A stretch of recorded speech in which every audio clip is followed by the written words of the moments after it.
Also gets your heart rate up, right?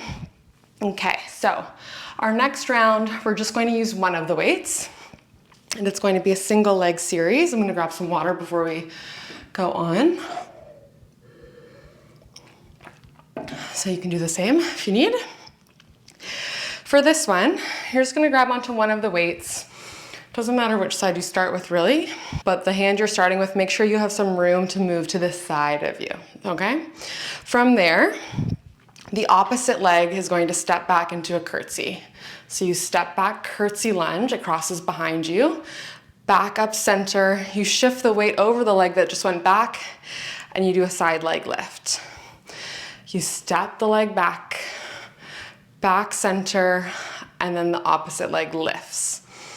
So your stabilizing leg is gonna be doing the work here. It stabilizes you in the curtsy lunge and then it lifts side. I've got a slight hinge in the torso as I go back into the curtsy, but it's mostly upright.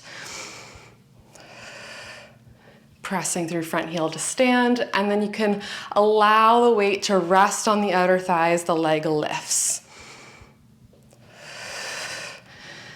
Lift side with control.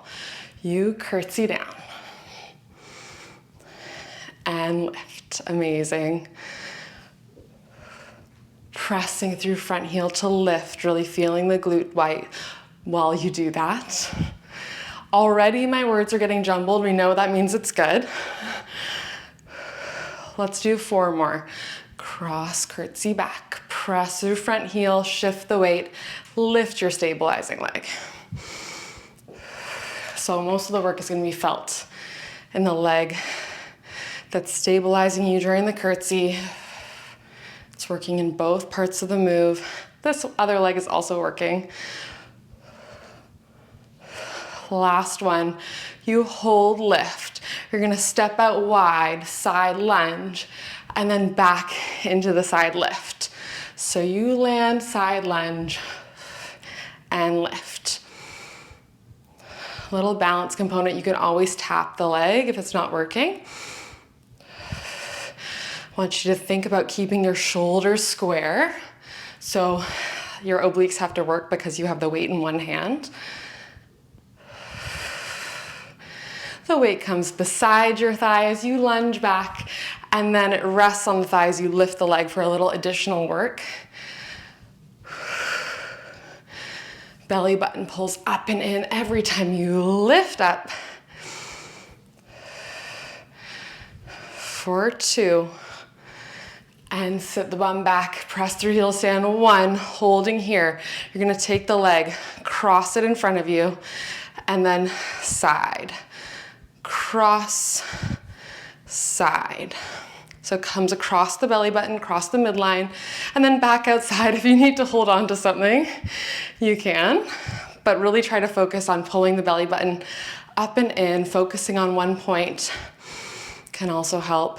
You feel the inner thigh and then outer thigh as you kick side. Constantly thinking of growing taller through the crown of your head, tall on the supporting leg.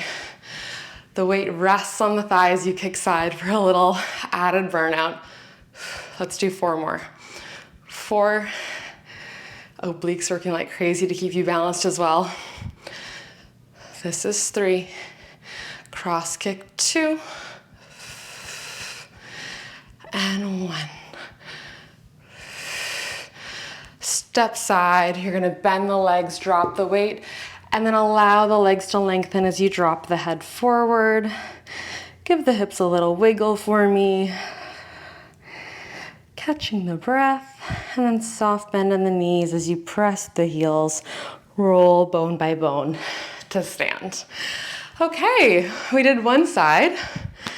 You know what that means. We have to do the other side. Grab a sip of water if you need, take a moment. Okay, and when you're ready, we will jump back into it. I'm gonna walk over to the other side of my mat so we have a little bit more room. Maybe you notice that leg we just worked feels a little bit lighter. I just noticed that as I was walking side. Okay, so feet are underneath both hips. You're rolling the shoulders back, and you're gonna step the leg that is on the side without the weight, Cross it back into your curtsy, step back center, and then the leg that was front is going to lift. So the leg at the front is your stabilizing leg. You step front, and then that leg lifts, becomes your moving leg. Working in two different ways here. Weight is in the heel at the front. Okay, cross back, press through front heel stand, and then side leg lift. As you lift the side leg, I want you to think constantly growing tall through the crown of head, long through both sides of waist, and you're not shifting too far over. There will be a little shift, but you're thinking pretty strong and stable, or in your case, very strong and stable. Let's do 4 more of these. Deep curtsy, press up, lift for me. So many things to think about here with the weights. Make sure you've got that control down. Press up, lift. We'll do 1 more. You curtsy back, press through front heel, lift side. From there, you're gonna step the leg wide, side lunge, and then it comes back, lift side. As you step down, just take a moment to note the knee. Make sure it's tracking in line with your toes. The bum is sitting back in space. Okay, you're landing softly to protect the joint, and you press through heel, lift the leg up. Okay, I'm really feeling my glute on this side already. Lunge and lifts. Core catches you there. So the core works to bring you up. Again, you can always tap the toe in and then do a lift side if the balance isn't feeling as good for you today. Let's do 2 and lift. Last 1. You lift side, hold for me. You're gonna kick cross and then kick side. I'm flexing through the foot, kicking through my heel. Feeling inner thigh as I cross the midline, outer thigh as I kick side. Minimal movement in the torso, maybe a little shift, but we're trying to minimize that as much as possible by lifting up, out of the core, out of the crown of head. Woo, balance. And cross. Side. Let's do 4. And 3. 2.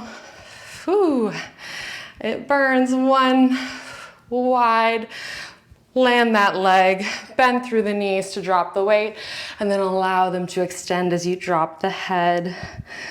Let any tension run off the back and the neck, out through the arms. You can add a little wiggle of the hips, side to side. And then when you're ready, press to the heels, roll up, bone by bone.